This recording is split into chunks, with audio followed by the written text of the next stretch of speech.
Hello lovely people. This month we're making a cute little bee because you're beautiful people. If you don't know me, I'm Kitten and I help beginners start to knit, and this is the adorable little pattern of a bee. You can never go wrong with a bee, they're always popular. Down a little alley in the heart of Kendal town is a tiny independent yarn shop. Welcome to the wonderful world of the kitten and the goat. Right, loop around, up through. We're going to be casting on 8 stitches. Not that one, that one. 1, 2, 3, 4, 5, 6, 7, 8. We're going to purl all the way back. I've been making these little bees ever since I've, been in business 15 years, something like that. I used to do them as a gift line with a calligraphy tag with all kinds of bee pun sayings on, pink stripes and blue stripes for a baby, a new baby. Front into the back, all on each stitch. We're doing into the front, take it round, into the back, and into the front, take it round.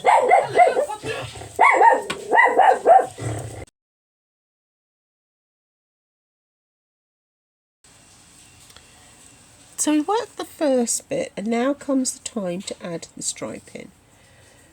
We drop that colour, we pick up our stripe pattern, and you literally leave a decent gap there, start working with it. Remember to keep it tight, don't pull your stitches because nothing is attached to anything. We're going to work across like that.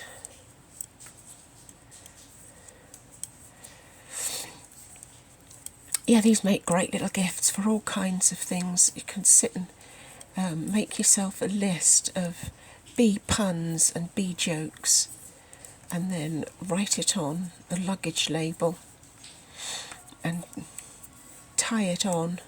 We put the wings on the back. We're going to put a hanger so you can hang him up, and you can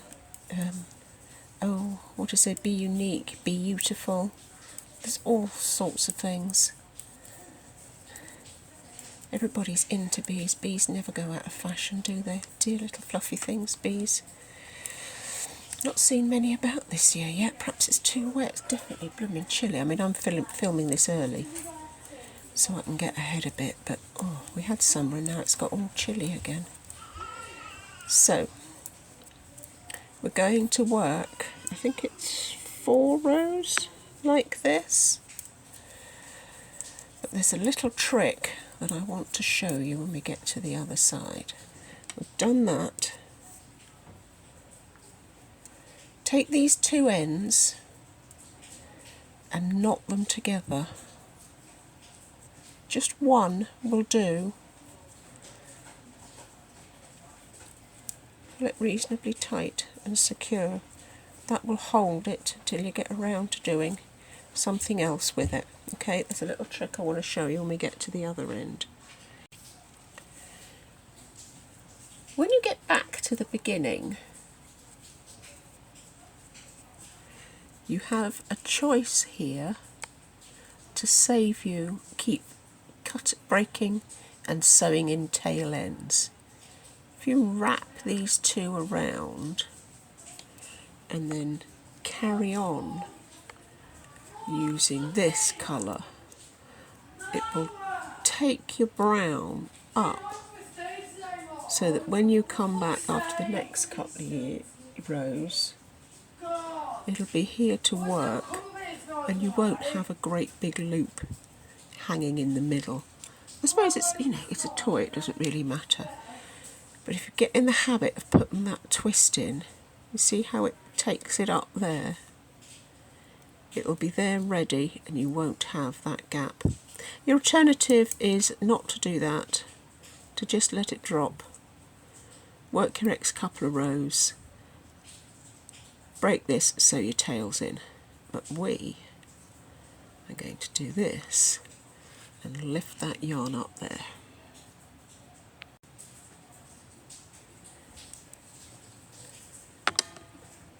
So when we get back up here, oh, I'm tangled on my pom-pom, hold on, there we go.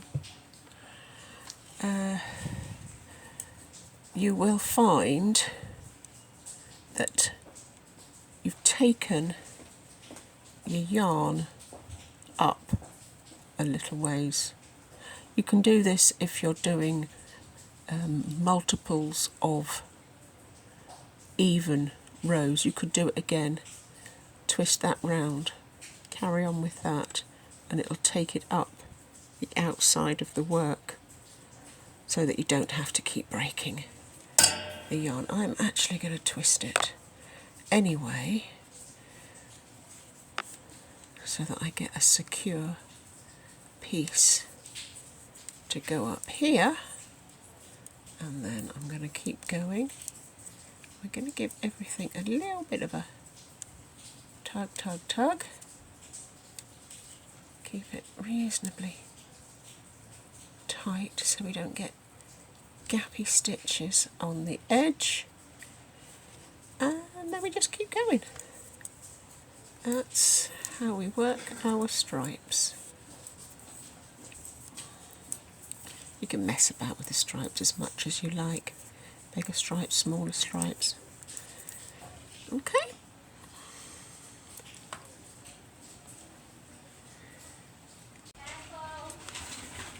We've done our stripes. You can see at the side where the yarn catches the other one and takes it up the side neatly. You haven't got any big gaps, you've got nothing to catch and snag on anything. So I stop it there because I like a small fat round fuzzy bee, but there's nothing stopping you working another set of patterns if you want to. Don't forget, these patterns are here to help you get the most out of your work. It is not set in stone. If you want a long skinny bee, or you could do a dragonfly, multicolours, and just keep going, something like that. Then you just interpret it how you want to. We are going to decrease for his bottom, and we're going to decrease very quickly. So we're going to be knit two together, knit two together. We're going to do that right the way along the line.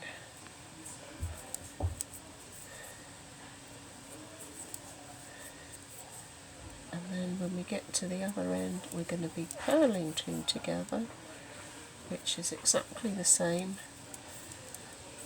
like we're knitting, as you would knit but doing two together. Then we will be working a purl stitch but putting two loops on the needle. Makes a sudden decrease. Nearly there. Make sure you catch them both all the way through. 2 together, and then purl. As we say, exactly the same as working a purl stitch, except you're going to catch 2 loops. Oops. You're going to catch 2 loops together to make your purl. Okay, there we are. And we're going to do that, and then shape and stuff our bee, put a little face on him. Then we're going to do the wings, so we'll think about the wings next. There's our little bee, lovely fat chubby little round bee. These wings, I've made a lot of this out of that organza netting, and oh, what's the one with holes in? Tulle. Made a lot of it with tulle. Torn strips of fabric is fun because you get raggedy edges. That's great fun. Strips of anything. This is a wide piece of gross grain. We're going to overlap it like that to about the middle. You don't have to be precise. We're going to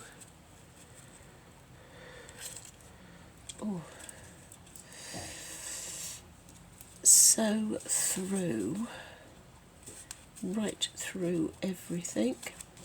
You can have itty bitty wings, you can have huge great big flopsy wings, entirely up to you.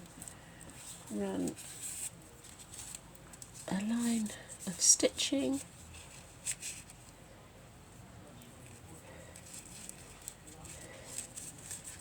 Pull it tight.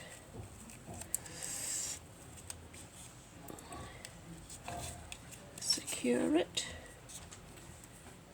Give it a bit of locking.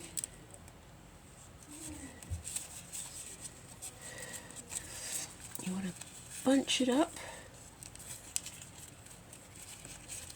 I'm not going to take it round actually. I don't want it all that bunched up, but I am going to go back again and gather it more fully. You do you. Cut fancy shapes out of felt, how about that? Make a mythical creature and do big long dragonfly wings out of something iridescent, that'd be fun. But the point is, we just want to gather that in the middle, get a bit of shape.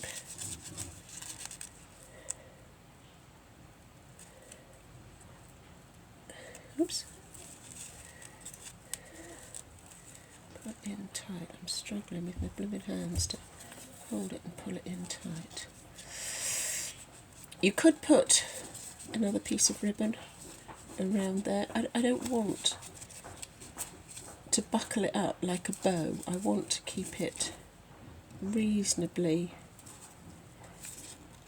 flat, just bunched. That's the term, flat but bunch it. That's better. That's better. Get a bit in there and squish them all up. Now, this bit in the middle, we are going to sew to our little bee.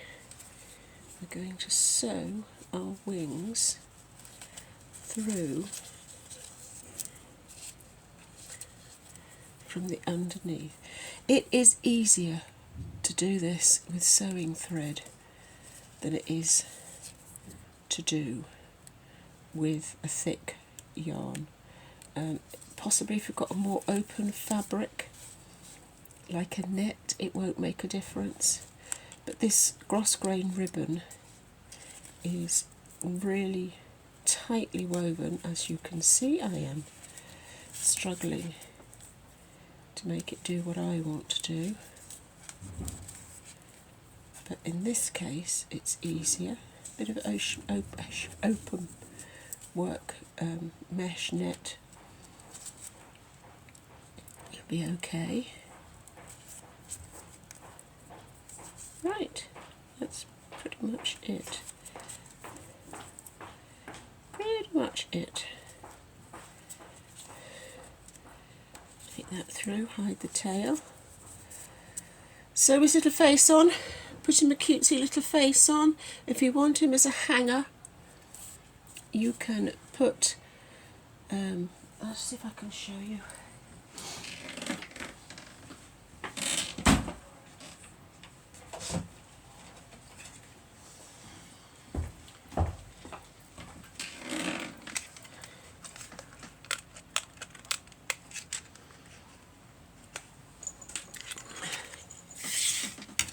Length of anything, because you're going to be putting it through knitting, it's fine. Big needle.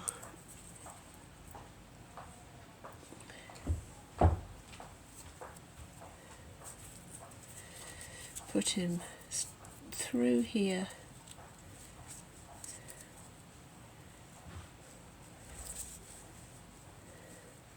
There he is.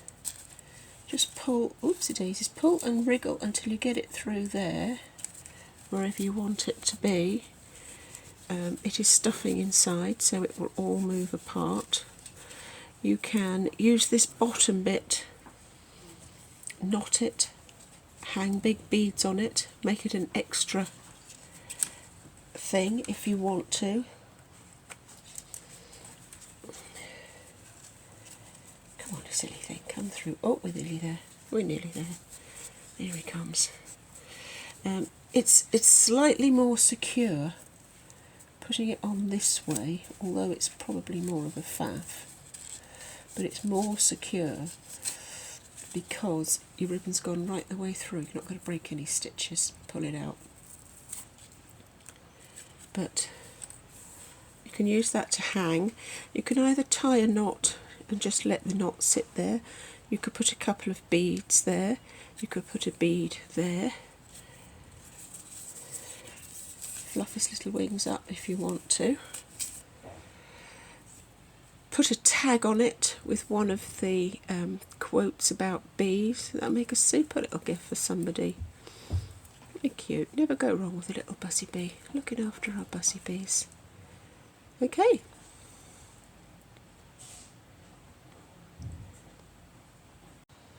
That is our pattern for this month. If you're on the email list, you will have received your pattern when this goes out live. The two are scheduled together. If you're not on the email list, it will be on the website for a short time. Bit of news for those of you that don't know: we are having to give up the bricks and mortar shop in Kendal.